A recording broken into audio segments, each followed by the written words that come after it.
हे what's up guys, welcome back once again. दोस्तों, आज की कहानी जो एक्सप्लेन करने जा रहे हैं वो उन 4 क्लाइंबर्स की सच्ची कहानी है जो चाइना के पहले इंसान थे जिन्होंने एवरेस्ट की ऊंचाई अपने कदमों से नापने का सपना देखा।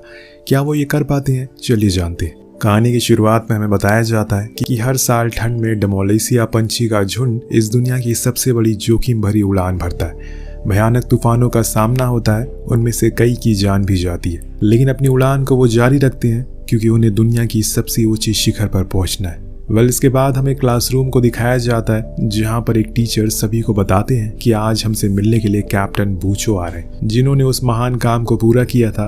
बूचो सभी बच्चों को बताने लगते हैं कि कैसे उसके लोग एक एक करके आगे बढ़ते चले गए और उन्होंने इस काम को पूरा कर लिया। तभी एक बच्चा उठकर उनसे सवाल करता है कि हम कैसे यकीन कर लें कि आप उस चीज़ को हासिल कर लिया, क्योंकि पूरी दुनिया ये कह रही है कि आप झूठ बोल रहे हैं कि एवरेस्ट पर आपने चढ़ाई करी है, आपके पास कोई सबूत नहीं है। बूचो उसकी बातें सुनकर चुप हो जाता है, उसके पास शब्द ही खत्म हो जाते हैं। वो उसे कुछ कहता तो नहीं है, लेकिन हाँ, हमें ज़रूर फ्लैशबैक में चलने को कहता है जहाँ पर हमें दिखाया जाता है कि कैसे उसके साथी एक एक करके बड़ी हिम्मत दिखाते हुए आगे की ओर बढ़ रहे हैं। ये सफ़र उनके लिए आसान नहीं है। माउंट एवरेस्ट पर चढ़ना कोई मजाक की बात नहीं है। तभी ये देखते हैं कि ऊपर से एक सैलाब उनकी तरफ आ रहा है। वो खुद को बचाने की पूरी कोशिश करते हैं, लेकिन इसमें उनके कई साथी या तो नीचे गिर जाते हैं या फिर गायब हो जाते हैं। इसमें से बूचो अपने कैप्टन का हाथ पकड़कर एक पत्थर के सहारे से सभी को रोके रखता है, पर इतने में कैप्टन के हाथ से वो कैमरा नीचे गिर जाता है जिसमें उनकी अभी तक की सारी तस्वीरें मौजूद थी। जब सब कुछ शांत होता है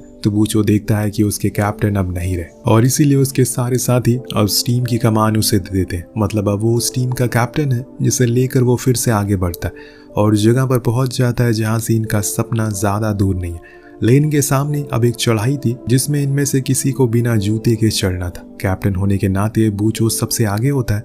वो नंगे पैर ही आगे बढ़ता है। हालांकि वो उसे पूरा कर लेता है, लेकिन इसमें उसके दोनों पैर पूरी तरह से खराब हो चुके थे। लेकिन इन्हें खुद के आंखों के सामने अपनी जीत दिख रही थी। थोड़ी ही दूर जाने के बाद ये उस जगह पर पहुंच जाते हैं जहां तक पहुंचने के लिए न जाने कितने लोग हर साल अपनी जान गंवा देते हैं, पर इन्होंने कर दिखाया। ये एवरेस्ट की सबसे ऊंची चोटी पर पहुंच गए। निशानी के तौर पर ये वहां पर अपने देश का झंडा गाड़ देते।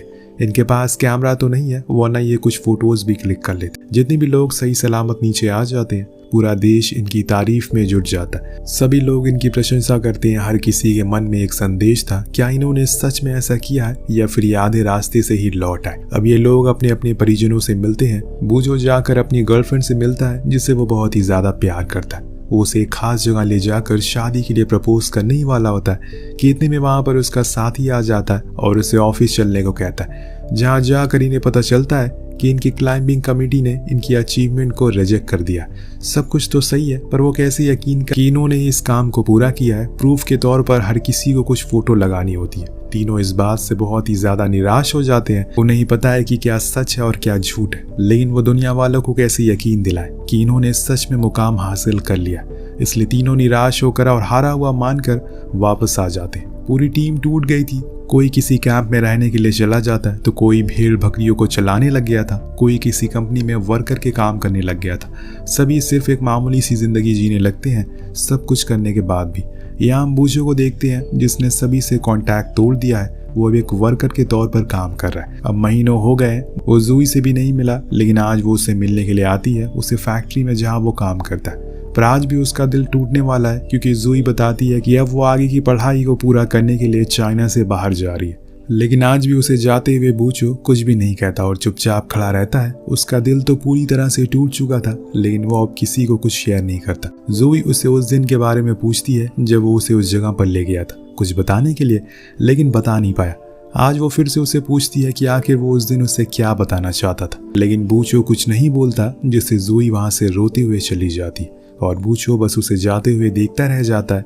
समय धीरे धीरे आगे बढ़ता है। साल आ जाता है 1973 का। चाइना ने एक बार फिर से हिम्मत जुटाई है और इस बार वो फिर से किसी टीम को एवरेस्ट पर जाने के लिए ट्रेन करते हैं। उसके लिए वो लोग बूचो और उसके टीम मेंबर को एज ए कोच हायर करते हैं। जब वो लेटर बूचो के पास पहुंचता है तो वो तुरंत ही हाँ कर देता है, क्योंकि आज भी उसके लिए उसके देश से बड़ा कुछ नहीं है। उसी दिन उसे मिलने के लिए वहाँ जूई भी आती है, पर आज भी वो दोनों एक दूसरे से मीलों दूर हैं। वही बूचो अपने दूसरी साथी से मिलने के लिए जाता है, जिसके बाद उन्हें एक लड़का बीच रास्ते में मिलता है जो उन्हीं के साथ काम करेगा। ये एक प्रोफेशनल फोटोग्राफर होता है और क्लाइंबर भी।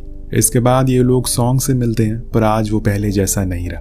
वो बूचो से अपनी नजरें चुराने की कोशिश करता है, जो कि वो समझ गया था। हम देख पाते हैं कि पूरे देश से अलग अलग कोने से क्लाइंबर आ रहे हैं जो इस कैंप का हिस्सा बनना चाहते हैं या फिर सीखना चाहते हैं। कुछ फोटोग्राफर की टीम भी यहाँ पर मौजूद है। सभी लोग उस कैंप पर पहुंच जाते हैं, जिसके बाद सॉन्ग कुछ लोगों को अलग अलग भागों में डिवाइड कर देता है।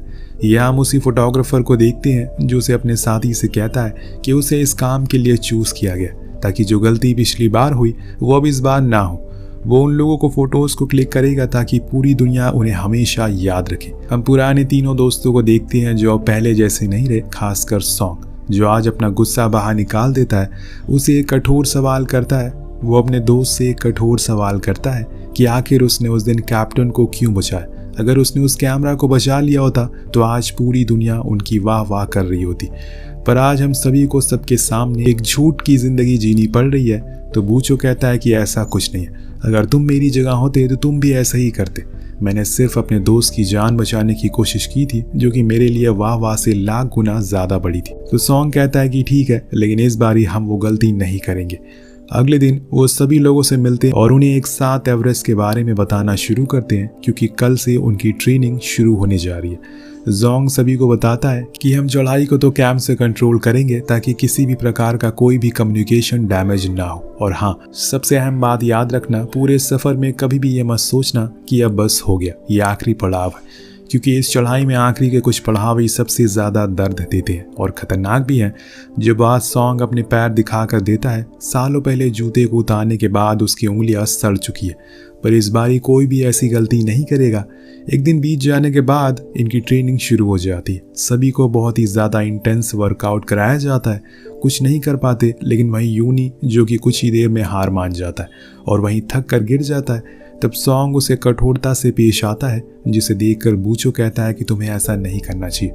वो धीरे धीरे सीख जाएगा, लेकिन सॉन्ग का साफ साफ कहना है कि वो इस बार पिछली वाली गलती नहीं दोहराना चाहता। वो इस बार कोई भी गलती नहीं करना चाहता था। वो यूनी को पनिश भी करता और फिर से उसे वर्कआउट करने को कहता है। अब जब शाम हो जाती है तो उसे बाहर खड़ा हुआ देखकर मोगदा उसके पास आती है, सॉन्ग की असिस्टेंट, जो उसे हौसला देती है कि सब कुछ ठीक हो जाएगा।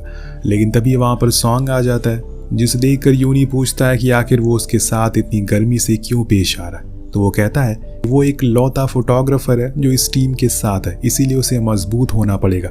मैं नहीं चाहता कि सिर्फ तुम्हारी वजह से उन 12 लोगों की मेहनत पर पानी फिर जाए, इसीलिए अपनी जिम्मेदारियों को समझो और हिम्मत बांधो। मैं नहीं चाहता कि फिर से 10 साल पहले वाली गलती दोबारा रिपीट हो जाए तुम्हारी इन हरकतों की वजह से। अब यूनी को समझ आ जाता है, इसीलिए वो बिना कुछ कहे अगले दिन ट्रेनिंग में सबसे पहले पहुंचता है। लेकिन आज की ट्रेनिंग पहले के दिन से ट्रेनिंग से ज्यादा अलग होने वाली है, क्योंकि आज बूचो इन सभी को एवरेस्ट के करीब लेकर आता है और वहां से थोड़ी सी चढ़ाई करने को कहता है, जो कि वो आसानी से कर भी लेते। लेकिन जब वापस आ रहे होते हैं तो एक साथी का पैर स्लिप हो जाता है, जिसके चक्कर में वो भगदड़ मच जाती है और इसी बीच वहां पर बर्फ भी खिसकने लगती है। अब बूचो सभी को शांत रहने को कहता है, लेकिन इतने में यूनी और मोगदा जाकर एक खाई में गिर जाते हैं। पर शुक्र है कि वो ज्यादा गहरी नहीं होती और सबसे बड़ी बात कि वो जमी हुई रहती है और इसीलिए इन्हें तुरंत ही बाहर निकाल लिया जाता है और जो लोग घायल हुए थे उनकी मरहम पट्टी की जाती है। अब 2 दिन बाद आ जाता है इनका सफर शुरू होने वाला है, जिसके लिए इन्होंने इतना परिश्रम किया है। बूचो को कैप्टन बनाया जाता है, वही सॉन्ग को डिप्टी कैप्टन और सुई को असिस्टेंट कमांडर। तीनों को अपना अपना रोल अच्छे से पता था, इसीलिए सबसे पहले 2 टीम को डिवाइड कर दिया जाता।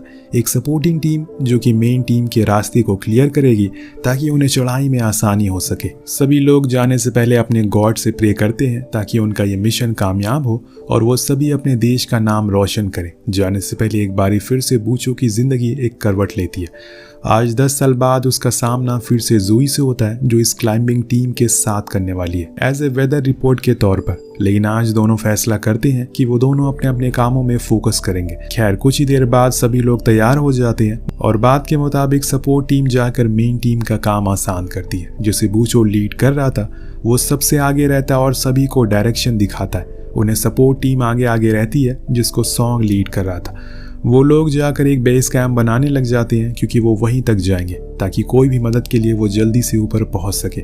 बाकी की चढ़ाई अब मेन टीम करने वाली है। अब यहाँ से असल कहानी शुरू होने वाली है क्योंकि जैसे लोग एडवांस कैंप को छोड़कर आगे बढ़ते हैं, नीचे बेस कैंप पर मौजूद ज़ूई सॉन्ग को वेदर अपडेट बताने लगती है कि जल्दी ही मौसम बिगड़ने वाला है, लेकिन वो अभी हॉल्ट नहीं करता और आगे बढ़ने को कहता है। इसीलिए वो लोग उसके ऑर्डर को फॉलो करते हैं, पर कुछ ही देर बाद इनका सामना तूफान से हो जाता है और यहाँ सभी की मुसीबतें बढ़ जाती है। खुद को सेफ रखने के लिए बूचो फैसला करता है कि वो आज टेंट लगाकर यहीं रुकेंगे, लेकिन वो ज़्यादा देर टिक नहीं पाते क्योंकि हवा बहुत तेज़ होने लगी थी। अगली सुबह अब ज़ोई फिर से वार्निंग देती है कि तूफान आने वाला है। इस बारी वो बूचो को भी बताती है, लेकिन सॉन्ग कहता है कि उन्हें आगे बढ़ते रहना, उसे किसी भी कीमत पर ऊपर जाना है, चाहे कुछ भी हो जाए। इसीलिए बूचो को उसके ऑर्डर मानने पड़ते हैं, पर यह गलती उन्हें बहुत ही महंगी पड़ने वाली है। कुछ ही देर बाद जब अंधेरा हो जाता है तो बूचो देखता है कि सामने से एक तूफान उनकी ही तरफ आ रहा है।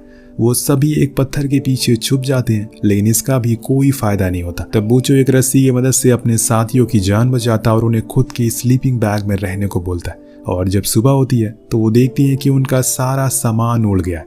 कुछ साथी भी मारे गए हैं और जो बचे हुए हैं वो बहुत ही घायल हैं। बूचो को भी चोट लगी है, इसीलिए वो फैसला करता है कि वो लौट जाएंगे और सभी वापस आ जाते हैं, पर सभी को इस मिशन को पूरा करना है किसी भी हाल में। उधर हम एक क्लाइंबर को देखते हैं जिसका पैर पूरी तरह से खराब हो चुका है, जिसको अब काटना पड़ता है। जब इस बारे में उसे पता चलता है तो वो रोने लगता है क्योंकि उसकी आंखों के सामने उसका सपना टूट गया। पर अभी भी कुछ लोग हैं जिनकी उम्मीदें नहीं टूटी है, जिसमें से यूनी भी था। वो अपने साथियों को लेकर बूचो के पास आता और उन्हें फिर से चढ़ने को कहता, लेकिन वो तो घायल है। इसीलिए सभी डिसाइड करते हैं कि वो यूनी को कैप्टन बना देंगे। वो अच्छा लीड करेगा, लेकिन सॉन्ग इस चीज़ से सख्त खिलाफ था। वो सबकी जान एक बार फिर से दाव पर नहीं लगा सकता, पर यूनी के जज्बे के आगे वो भी हार मान जाता है। अब फाइनली उसे कैप्टन बना दिया जाता है और जिसके अगले दिन वो अपने लोगों को फिर से चढ़ाई करना शुरू करता है। लेकिन उसके पास बूचो जैसा एक्सपीरियंस तो नहीं है। आखिर वो कैसे इस मुकाम को हासिल करेगा, देखते हैं आगे। वो अपना सफ़र शुरू करता है और बड़ी आसानी से पहले स्टेप को पूरा कर लेता है, जिसकी वजह से नीचे सभी के अंदर एक उम्मीद जाग उठती है। अब सॉन्ग को फिर से अपना सपना पूरा होता हुआ दिख रहा था। कई दिनों की चढ़ाई करने के बाद ये उस जगह पर पहुंच जाते हैं जहां सॉन्ग ने अपनी उंगली को खो दिया था। वहां यूनी सभी की तस्वीरें लेता है और उन सबूतों को इकट्ठा करता है जो उनकी कामयाबी का सबूत देगी। पर एक बार फिर से वही गलती रिपीट हो जाती है जो आज से 15 साल पहले हुई थी।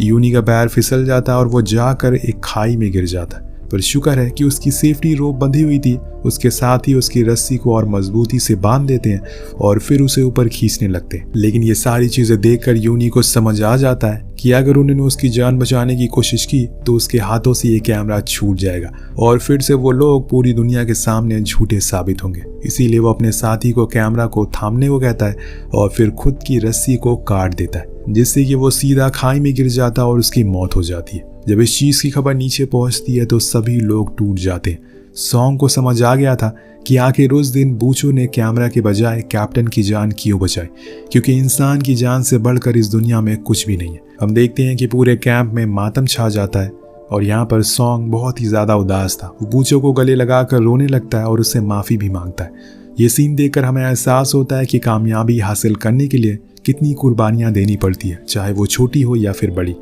उधर मोंगता वो लेटर को खोलती जो यूनी ने जाते हुए उसे दिया था, जिसके अंदर उसे कुछ उसकी ट्रेनिंग के दौरान की फोटोज मिलती है और उसे देखकर उसका दिल तो मानो बिखर सा जाता है।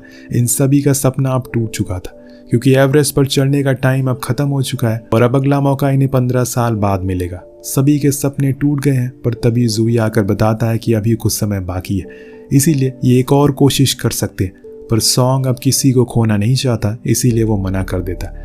पर ज़ूई कहती है कि वो सारी जिम्मेदारी खुद के सर पर लेने को राजी है। अब इस बारी वो बूचो को कैप्टन बनाएंगे और सभी मान जाते हैं। उधर ज़ूई इस बार एडवांस कैंप पर जाने का फैसला करती है ताकि वो हर चीज़ बूचो को आसानी से बता सके। पर चढ़ाई के कुछ ही देर बाद उनका संपर्क टूट जाता है और इसीलिए ज़ूई खुद ही और ऊपर जाने का सोचती है। पर उसकी अब तबीयत बिगड़ने लगी है क्योंकि वो कोई प्रोफेशनल क्लाइंबर नहीं है, उसके अंदर उतना स्टैमिना नहीं है। बूचो लगातार ऊपर जाया जा रहा था, लेकिन कोई भी खबर नीचे से ना मिलने की वजह से वो फिर से उसका सामना एक तूफान से हो जाता है जो कि इनकी ओर बढ़ने वाला था। पर इस बारी बूचो किसी को भी मरने नहीं दे सकता। वो सभी को अपने पीछे रहने को कहता है और वो करके दिखाता है जो किसी ने सोचा भी नहीं था। वो सभी को बचा लेता है, लेकिन जब तूफान छटता है तो उसकी हालत बहुत ही ज़्यादा खराब थी। वो पूरा बर्फ से ढक चुका था। वहीं ज़ूई ठंड के मारे कांप रही थी। उसके मुंह से लगातार खून आने लगा था, पर वो हिम्मत नहीं हारती। वो डिसाइड करती कि वो कनेक्शन के लिए और ऊपर चढ़ती रहेगी।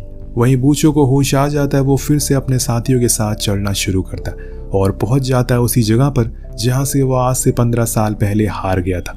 उसकी जीत कुछ ही दूरी पर खड़ी है, लेकिन यहाँ पर फिर से वो एक बार हार जाता है। वो ज़ोई से कनेक्ट होता है जिसकी हालत अब बहुत ही ज़्यादा बुरी थी।